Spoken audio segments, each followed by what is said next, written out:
साथियों हम अर्थालंकार के बारे में आज जानेंगे। शब्दालंकार को पढ़ चुके हैं, अब अर्थालंकार के बारे में जानेंगे। देखो शब्दालंकार में क्या था, अनुप्रास, यमक, श्लेष, वक्रोक्ति और विप्सालंकार। अब हम अर्थालंकार में पढ़ेंगे उपमा, रूपक, उत्प्रेक्षा, वक्रोक्ति, अतिशयोक्त, ऐसे करके अलंकारों को पढ़ेंगे। तो साथियों अर्थालंकार को पढ़ेंगे। उपमा अलंकार, कौन सा अलंकार, उपमा अलंकार। अर्थालंकार में क्या होगा, जहां अर्थ के माध्यम से काव्य की शोभा बढ़ाई जाएगी उन्हें कौन सा अलंकार कहते हैं, अर्थालंकार।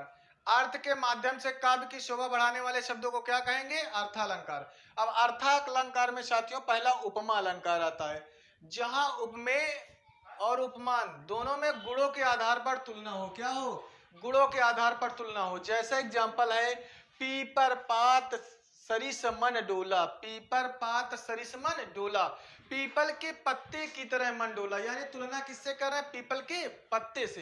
तो यहाँ गुणों के आधार पर तुलना होगी, किसके आधार पर, गुणों के आधार पर। अब उसके बाद आता है रूपक अलंकार। रूपक अलंकार में जहां उपमेय में उपमान का भेद रहित आरोप होगा, क्या होगा साथियों, भेद रहित आरोप होगा, क्या होगा, भेद रहित आरोप। जैसे इसमें कौन सा एग्जाम्पल है, चरण कमल बंदो हरिराई, चरण कमल बंदो हरिराई, यानी जो श्री कृष्ण जी के, ईश्वर के कमल वो चरण है, उनकी तुलना किससे कर रहे हैं, कमल पुष्प किससे कर रहे हैं, कि चरण कमल बंदो हरि राई, यानी ईश्वर के जो चरणों की तुलना कमल पुष्प के समान कर रहे हैं। आगे हमारा उत्प्रेक्षा अलंकार आएगा। उत्प्रेक्षा अलंकार में उपमेय एवं उपमान में संभावना व्यक्त की जाएगी, क्या व्यक्त की जाएगी, संभावना। इसमें जन जानहु, मन मानहु, जनहु मनहु, ऐसे शब्द मिलेंगे किसमें, उत्प्रेक्षा अलंकार में। जैसे शोभत ओढ़े पीठ पटु श्याम सलोने गात और मनहु नीलमल, मनहु शब्द मिल गया। वैसे ही एग्जाम्पल इसमें है फूले कास सकल मही छाई और जन बरसारी, तो जन शब्द मिल गया, जनु जानहु मन मानहु, यानी कहने का मतलब है फूले कास सकल मई छाई और जन बरसारी तो प्रगट बुढ़ाई, यानी कि जब जो काशा निकल आते हैं, काशा में जो पतावर सरपत होता है उसमें जब फूल निकल आते हैं काशे में, तो वही कह रहा है कि वर्षा ऋतु के जाने का समय हो जाता है, यानी उसमें काशे में जो पुष्प निकल आते हैं, फूल निकल आते हैं, वो जब निकल आते हैं तो वर्षा ऋतु के जाने का समय हो जाता है।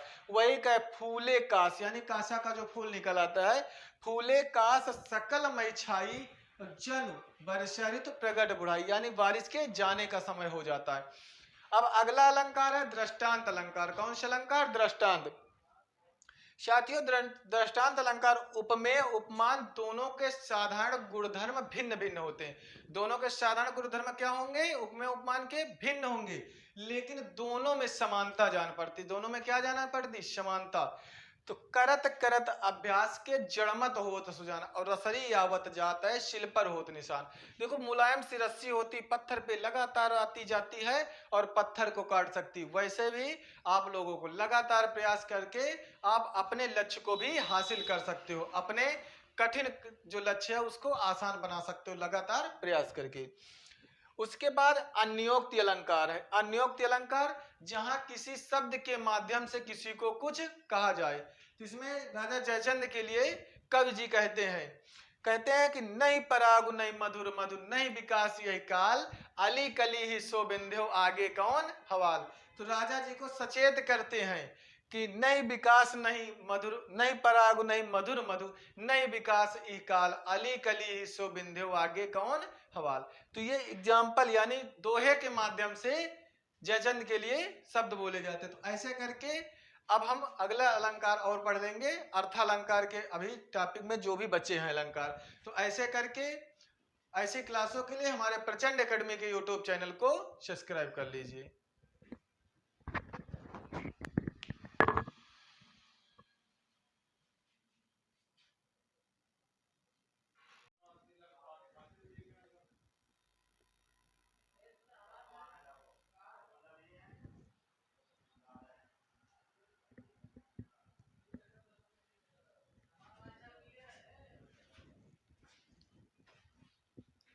तो साथियों हम अर्थालंकार के बारे में पढ़ रहे थे। तो अर्थालंकार में आगे का अलंकार पढ़ेंगे अतिशयोक्ति अलंकार।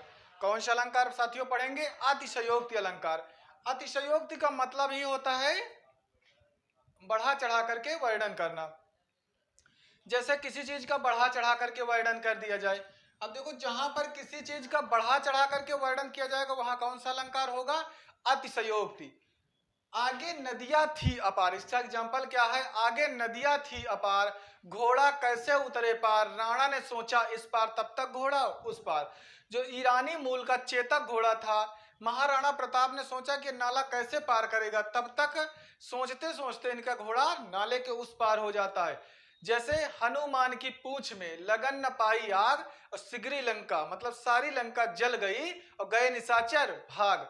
यानी पूछ में मतलब जहां पर अतिशयोक्ति बढ़ा चढ़ा करके, जैसे भूप सहस्र एक ही बारा और लगे उठावत तरत ना टारा।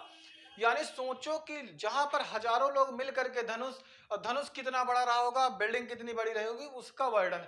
तो वही चीज है, आगे नदियां थी अपार, घोड़ा कैसे उतरे पार, राणा ने सोचा इस पार तब तक घोड़ा इस पार। इतनी तेजी थी घोड़े में, तो अतिशयोक्ति जहां बढ़ा चढ़ा करके वर्णन किया जाए।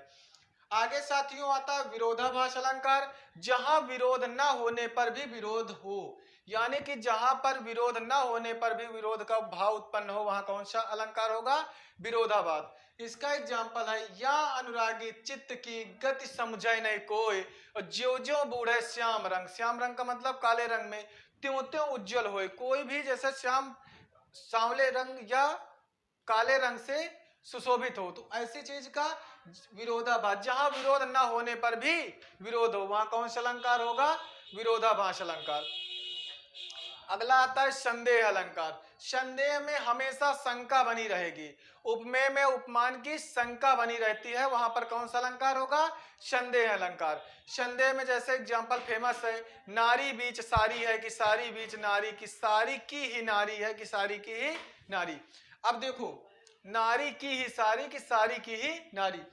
इसमें दिया गया एग्जाम्पल, भूखे नर को भूल कर हरि को देते भोग, भूखे नर को भूल कर हरि को देते भोग, पाप हुआ या पुण्य हर्ष करूं या शोक। कहने का मतलब है, आप फल फ्रूट लेकर के मंदिर के लिए चढ़ावे के लिए जा रहे हो, रास्ते में एक भूखा व्यक्ति बैठा है, तो इसमें यही कहा गया कि भूखे नर को भूल कर हरि को देते भोग, पाप हुआ या पुण्य, मतलब पाप है कि पुण्य, हर्ष करूं या शोक, इसमें शंका बनी है, संदेह है। ठीक। अगला अलंकार है भ्रांतिमान। भ्रांतिमान में क्या हो जाएगा? आपको पूरा पूरा भ्रम हो जाएगा। इसका एग्जाम्पल था, मुन्ना तब मम्मी के सर पर देख देख दो चोटी, अब भाग उठा भय मान कर सर पर लोटत सांपिनी। मतलब मम्मी की चोटियों को छोटा सा बच्चा उस सांप समझ बैठता, वहां पर भ्रम हो जाता। जैसे ये मार्कर है, इसको आप लकड़ी समझ बैठो तो भ्रम हो गया आपको। जहां पर भ्रम होगा तो पूरा भ्रांतिमान अलंकार होगा। इसमें एग्जाम्पल है, फिरत घरन नूतन पथिक चले चकित चित भाग, अब फूल्यो देख पलाश वन और समूहे समुझ दावाग, दावाग मतलब जंगल की आग। एक व्यक्ति बाहर विदेश के लिए जाता है और रास्ते में क्या होता है, तो टेसू का फूल होता है, जो छूल का पेड़ कहते हैं, जिसे हम अपने उत्तर प्रदेश का राजकीय फूल के नाम से जानते हैं। क्या है? पलाश। पलाश जो होता है, जब उसके पतझड़ हो जाते हैं तो केवल लाल लाल पत्ते दिखते हैं, मतलब लाल लाल फूल दिखते हैं, पत्ते एक भी नहीं रहते। दूर से देखोगे तो लगेगा कि जैसे आग लगी हो। तो इसको एक फिरत घरन नूतन पथिक, एक व्यक्ति जो होता है बाहर जाता है, वो रास्ते में देखता है कि दावाग मतलब जंगल में आग लगी है, तो वहां इसको क्या हो जाता है? भ्रम हो जाता है। अगला अलंकार आएगा, कौन सा अलंकार? विभावना अलंकार। विभावना अलंकार में कहा गया, जहां बिना कारण के होना या करना पाया जाए, जहां बिना कारण के होना या करना पाया जाए वहां विभावना अलंकार होगा। इसमें एग्जांपल है, बिन पद चलने, मतलब बिन पद चले, बिन पैर के आप चल सकते हो, बिन पद चले सुने बिनु काना, मतलब बिना कान के सुन सकते हो, बिन पद चले सुने बिनु काना, और कर बिनु कर्म करे विधि नाना, और आनन रहित, बिना मुख के सारे रसों का भोग कर सकते हो, आनन रहित सकल रस भोगी, अब बिना वाणी बक्ता बढ़ जोगी, बिना वाणी के आप बोल सकते हो। यानी कि विभावना अलंकार जहां बिना कारण के होना या करना पाए जाए वहां विभावना अलंकार।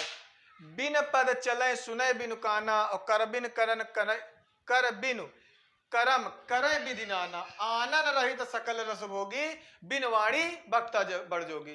तो आगे के अलंकार को पढ़ लेते हैं साथियों। तो ऐसी क्लासों के लिए हमारे प्रचंड एकेडमी के यूट्यूब चैनल को सब्सक्राइब करिए।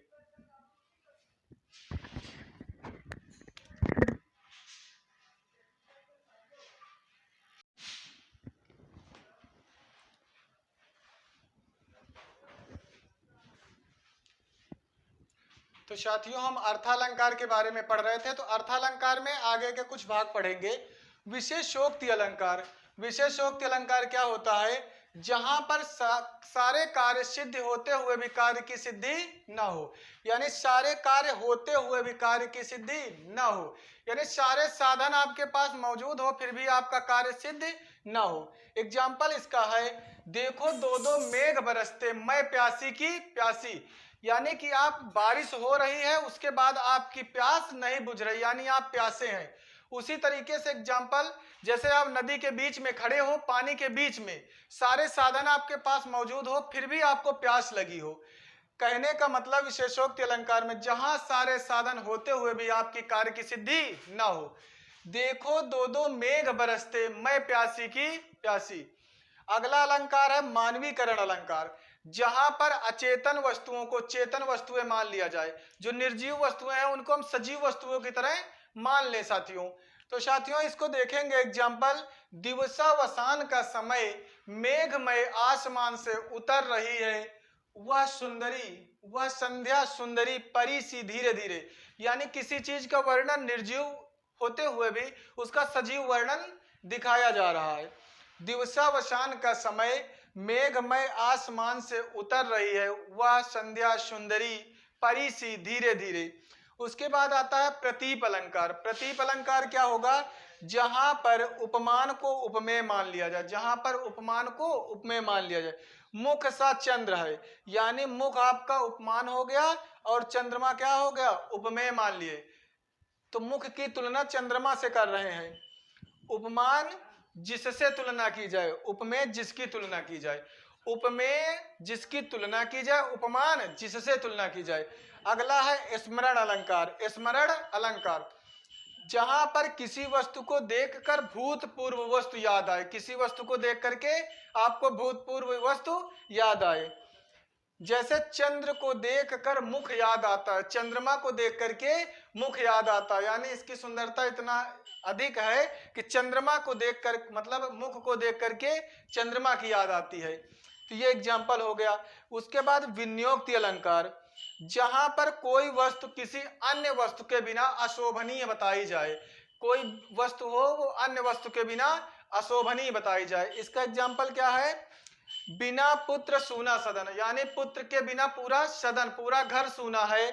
उसके बाद गत गुण सूनी दे, बिना गुण के पूरी शरीर सूनी है। और फिर कह रहा वित्त बिना सब सून है, मतलब बिना धन के सब कुछ सून है।